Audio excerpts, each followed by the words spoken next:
Dear student, now I am going to explain you one important topic, that is efficiency of transformer. Efficiency का मतलब क्या होता है?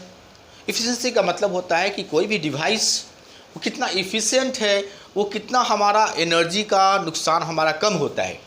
अगर हम उसमें 100 जूल ऑफ एनर्जी फीड कर रहे हैं, तो जो वो वर्क कर रहा है, जो हमें आउटपुट दे रहा है, क्या वो 100 जूल है या ओनली 10 जूल है? 90 जूल डिस्ट्रॉय हो गया, लॉस हो गया।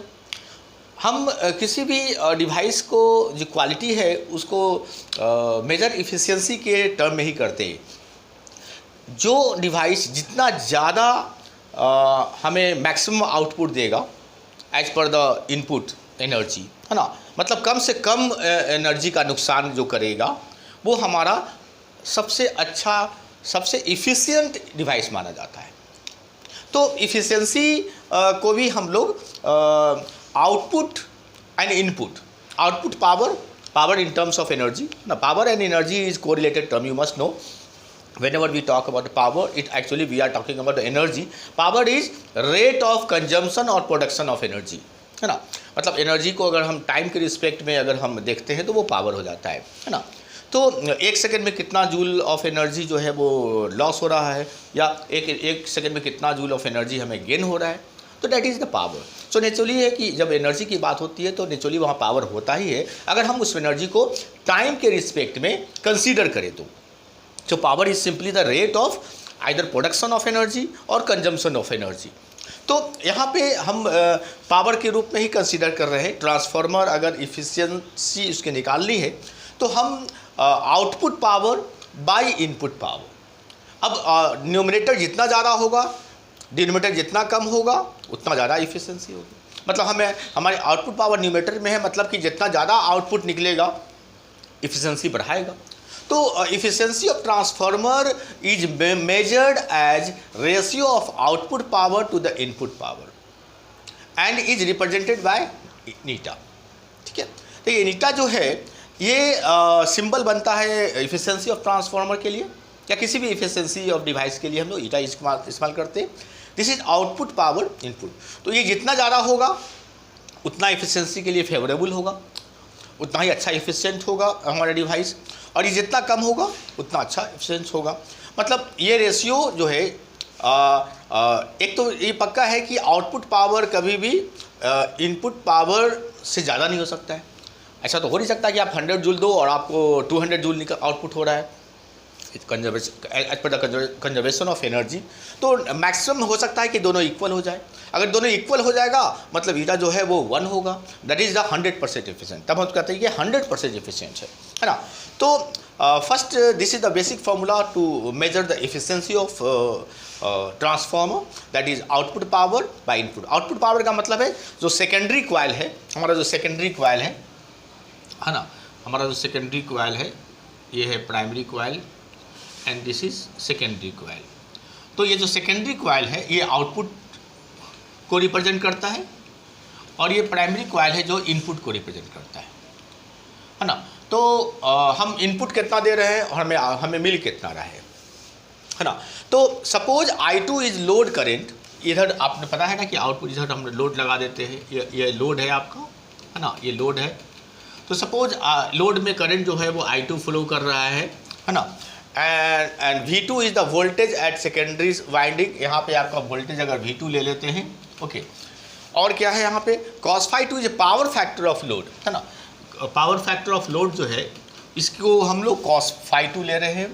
PI इज आयरन लॉस, मैंने डिस्कस किया है कि आयरन लॉस है वो PI है। कॉपर लॉस PC है। RO2 output at second terminal जो है, सेकेंड वाइंडिंग जो है, is resistance of secondary side with load. तो इसकी पूरी रेजिस्टेंस प्लस लोड, ये दोनों मिला करके हम RO2 ले रहे हैं, रेजिस्टेंस ऑफ सेकेंडरी साइड, है ना, और प्राइमरी साइड नहीं, सेकेंडरी साइड लोड के को इंक्लूड करते हुए। तो आउटपुट पावर को हम लिख सकते हैं, देखो बेसिक जो इक्वेशन है, output power is equal to input power minus loss. मतलब जितना हम इनपुट दे रहे हैं और अगर उसमें से कुछ लॉस हो रहा है, हम इनपुट पावर दिया, सपोज 100 जूल हम इनपुट कर रहे हैं, 20 जूल हमारा लॉस में जा रहा है, तो हमारा आउटपुट कितना होगा, 100 माइनस 20 80 जूल, ठीक है ना। तो उसी प्रकार इनपुट पावर में से अगर हम लॉस माइनस कर दें तो हमारा आउटपुट पावर निकल जाता है ना। माइनस लॉस को हम अगर इधर ले आए तो ये प्लस लॉस हो जाता है। तो अब लिख सकते हैं output power plus losses equal to input power. So input power को हम कैलकुलेट करने जा रहे हैं, है ना। ये इनपुट पावर मेरा जो न्यूमरेटर में है इसे कैलकुलेट करने जा रहे हैं। सो हमारा जो इनपुट पावर है जो इसके न्यूमरेटर में है इनपुट पावर, इसकी वैल्यू हमारी आ जाती है आउटपुट पावर प्लस लॉस। मतलब आउटपुट पावर में अगर लॉस हम जोड़ देते हैं तो मेरा इनपुट पावर निकल जाता है जो न्यूमरेटर में है वैल्यू है। अब देखो आउटपुट पावर अगर हमारा V2I2 cos phi2 है ना। आउटपुट पावर अगर हम मान लेते हैं V2I2 है ना, V2 into I2 into cos phi2, जो हमारा cos phi2 क्या है तो पावर फैक्टर है ना। लोड का पावर फैक्टर से मल्टीप्लाई करते हैं तो V2I2 में तो हमारा आउटपुट पावर निकल जाता है। तो आउटपुट पावर हमारा V2I2 cos phi2 हो गया। लॉसेस में अब iron loss plus copper loss हमने दोनों को ऐड कर दिया तो ये निकल गया इनपुट पावर। तो ये इनपुट पावर जो है हमारा ये V2I2 cos phi2 plus PI plus PC हो गया। अब हम इसकी वैल्यू को यहाँ हम पुट कर देते हैं तो हमारा ईटा इजिकल टू जो इफिशिएंसी हो जाएगी आउटपुट पावर के लिए हम रख देते हैं V2I2 है ना। आउटपुट पावर क्या है मेरा V2I2 cos phi2 ऊपर, और नीचे ये पूरा इनपुट पावर जो हमने अभी निकाला है। सिंपल। नाउ आयरन लॉस तो ठीक है, कॉपर लॉस वो रेजिस्टेंस पे, ओमिक रेजिस्टेंस पे डिपेंड करती है। अगर हमारा रेजिस्टेंस है यहाँ पे इसका RO2 मान लेते हैं, इसकी रेजिस्टेंस जो है इस सभी मिला करके लोड और ये मिला करके अगर हम रेजिस्टेंस RO2 मान लेते हैं तो हमारा जो रेजिस्टेंस का जो लॉस हो रहा है वो कॉपर लॉस कितना हो जाएगा I2 स्क्वायर इंटू RO2 है ना। कॉपर लॉस जो होता है वो क्या I स्क्वायर R के फॉर्मेट में होती है। तो I2 स्क्वायर RO2 अगर हम PC की जगह पर लिख देते हैं तो ये मेरा जो इफिशिएंसी की जो बेसिक फार्मूला हो जाती है वो क्या है V2I2 cos phi2 divided by V2I2 cos phi2 plus PI plus PC की जगह पर मैंने ये लिख दिया। ओके, नाउ हमें निकालनी है, ये तो बेसिक आपका बेसिक फार्मूला बन गया कि इफिशिएंसी का। अब हम देखना चाहते हैं कि ये जो इफिशिएंसी है मैक्सिमम कब होगा, तो इसकी मैक्सिमम वैल्यू क्या होगी वो हम निकालने जा रहे हैं। Okay, this is the efficiency, basic formula of efficiency. अब हम लोग निकालने जाएंगे कि आखिर ये मैक्सिमम फार्मूला क्या होगा इफिशिएंसी का, मैक्सिमम वैल्यू क्या होगा इफिशिएंसी का। तो किसी भी फंक्शन का मैक्सिमम वैल्यू निकालने के लिए we take help of maxima and minima है ना, with the help of differentiation. You know आपने लोअर क्लासेस में पढ़ा होगा मैक्सिमा एंड मिनिमा टॉपिक। तो हम लोग क्या करते हैं, हम लोग ये जो ईटा है to find maximum value of efficiency की मैक्सिमम वैल्यू निकालने के लिए वी क्या करते हैं, हम लोग इसे डिफरेंशिएट करते हैं। वी डिफरेंशिएट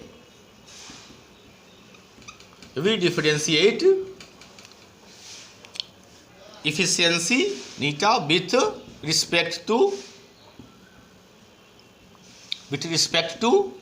I2, ठीक है।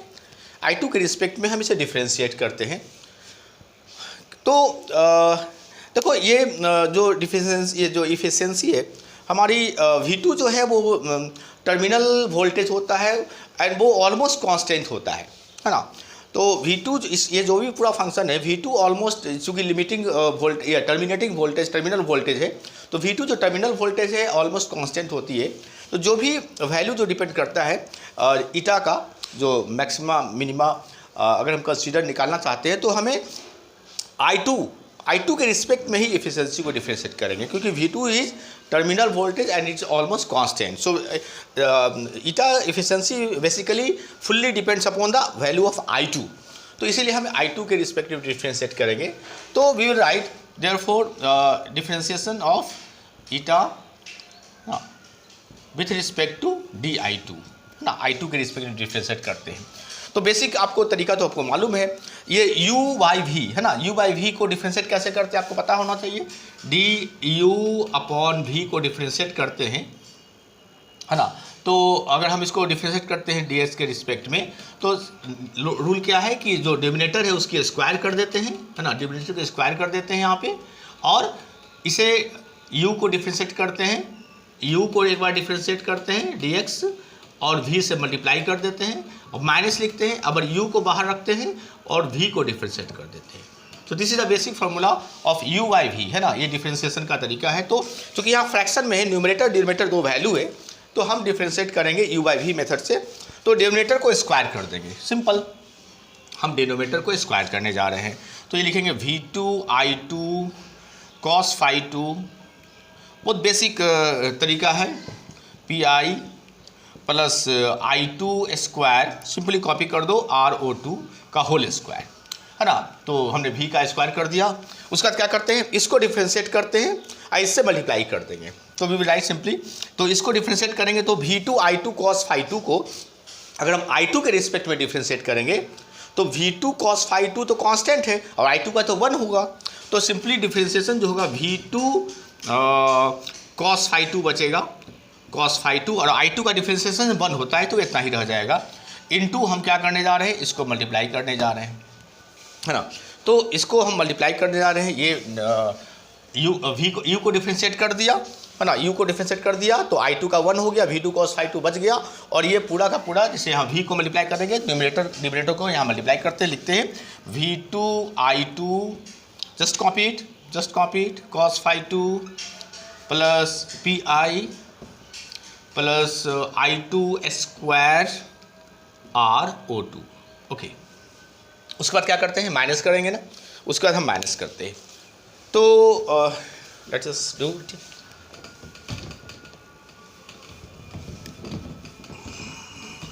ओके, हाँ, उसके बाद हम क्या करते हैं, इसे माइनस कर देते हैं, इसे हम माइनस करते हैं, क्योंकि है ना, तो डिफ्रेंशिएशन में ये जो माइनस सब करेंगे तो क्या होगा, अगर इसे बाहर रखेंगे, इसको डिफ्रेंशिएट करते हैं, तो v2 i2 cos phi 2 को तो पहले बाहर रखना है, v2 i2 cos phi 2 को बाहर रखते हैं और डिफ्रेंशिएट किसको करते हैं, इसको। अब देखो v2 i2 cos phi 2 को डिफ्रेंशिएट करेंगे तो v2 cos phi 2 तो कांस्टेंट है, ये बाहर होगा, i2 का डिफ्रेंशिएशन 1 होगा, तो ये बचेगा v2 cos phi 2, ये बचेगा v2 cos phi 2, okay. pi जो है pi जो है वो कांस्टेंट होता है इन टर्म्स ऑफ i2, तो इसका डिफ्रेंशिएशन 0 हो जाएगा, तो इसका डिफ्रेंशिएशन 0 हो जाएगा, और i2 स्क्वायर RO2 कांस्टेंट है, i2 स्क्वायर का डिफ्रेंशिएशन क्या होगा, 2i2 हो जाएगा, तो ये हो जाएगा प्लस 2i2 और ये RO2 बच जाएगा, हमारा RO2 बच जाएगा, okay. So now we will simply simplify करना है और कुछ करना नहीं है ना। देखने में वो लंबा चौड़ा इक्वेशंस लग रहा है, but it's very simple, straight forward है, सिंपली कॉपी करना है आपको और सिंप्लीफाई करना है, बेसिक मैथमेटिकल स्टेप्स है ना, इन्वॉल्व है यहाँ पे। अब देखो यहाँ पे हम लिखते हैं therefore d eta by di2 is equal to v2 cos phi 2 और ये before you simplify it, one thing is very important, since have to find the maximum value, तो maximum value के लिए हम लोग क्या करते हैं, इसे 0 कर देते हैं, है ना। आपको पता है कि मैक्सिमा और मिनिमा के लिए जो डिफ्रेंशिएशन होती है वो 0 होती है, तो अगर हम इसे 0 मान लेते हैं तो फॉर मैक्सिमा और मिनिमा व्हाटएवर, तो ये पूरा का पूरा 0 होना चाहिए। तो देयरफॉर हम लिख सकते हैं कि ये हम लिख सकते हैं फॉर मैक्सिमा, है ना, मैक्सिमा के लिए ये 0 होना चाहिए, अगर ये मैक्सिमम वैल्यू है तो, है ना। तो ये अगर पूरा 0 हो जाता है तो नेचुरली क्रॉस मल्टीप्लाई करेंगे तो ये 0 से मल्टीप्लाई कर 0 हो जाएगा, तो इतना इक्वल टू 0 होना चाहिए। देयरफॉर हम लिख सकते हैं कि this v2 cos phi 2 v2 i2, just copy it, v2 i2 just copy it plus pi plus i2 square RO2 minus v2 i2 cos phi 2, just copy it हमने सिर्फ copy कर रहे हैं, कोई नया टर्म नहीं लिख रहे हैं। ये जीरो खत्म हो गया, बचा 2i2 RO2। Okay, is equal to zero होना चाहिए, है ना। ये अगर पूरा जीरो है क्योंकि हमें मैक्सिमा निकालना है, डिफरेंशिएशन जीरो होता है मैक्सिमा मिनिमा के लिए। अब देखो V2 cos phi2 इस टर्म में भी है, V2 cos phi2 इस टर्म में भी है। तो V2 cos phi2 अगर कॉमन लेकर के हम काट सकते हैं, हटा सकते हैं, इसको कैंसिल कर सकते हैं। तो अगर ये V2 cos phi2 इधर इस टर्म में से भी और V2 cos phi2 इस टर्म से भी कॉमन लेकर के इसे हम रिमूव कर देते हैं। तो बचा क्या मेरा, बचा मेरा देयरफॉर, क्योंकि इधर जीरो है तो इसलिए V2 cos phi2 हम रिमूव कर सकते हैं कॉमन लेकर के। तो बचा क्या मेरा, V2i2 cos phi2, ये बचा cos phi2 plus Pi plus I2 square RO2 minus, देखो V2 cos phi2 निकल गया, I2 तो रह गया। अभी I2 को हम डिस्ट्रीब्यूट करते हैं, तो I2 इंटू तो V2, तो V2 I2 ये हो गया और माइनस से मल्टीप्लाई करेंगे तो जब ब्रैकेट खुलेगा तो दोनों माइनस हो जाएगा। तो minus V2 I2 cos phi2 minus I2 से मल्टीप्लाई होगा तो 2i2 स्क्वायर हो जाएगा, minus 2i2 square RO2 equal to zero. Okay, अब ध्यान से देखो, ये V2 I2 cos phi2 plus और माइनस से दोनों कैंसिल हो जाता है यहाँ पे।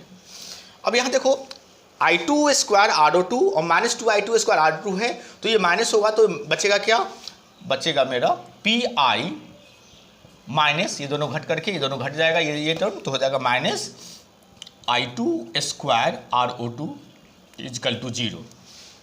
इसको इधर ले आते हैं तो देयरफॉर लिख सकते हैं हम लोग Pi that is iron loss equal to I2 square RO2। ये क्या है, ये कॉपर लॉस है, ये दिस इज कॉपर लॉस ना, Pc है ना हमारा, ये कॉपर लॉस माने थे ना। तो इसका मतलब है कि therefore Pi equal to Pc, मतलब आयरन लॉस और कॉपर लॉस इक्वल है। इसका मतलब है कि अगर मैक्सिमम वैल्यू इफिशियंसी का तभी संभव है जब ये कंडीशन फुलफिल हो, मतलब आयरन लॉस और कॉपर लॉस इक्वल हो। This is very important. So इसका मतलब ये हुआ कि फॉर मैक्सिमम इफिशियंसी अगर मैक्सिमम रखना है, for maximum efficiency iron loss must be equal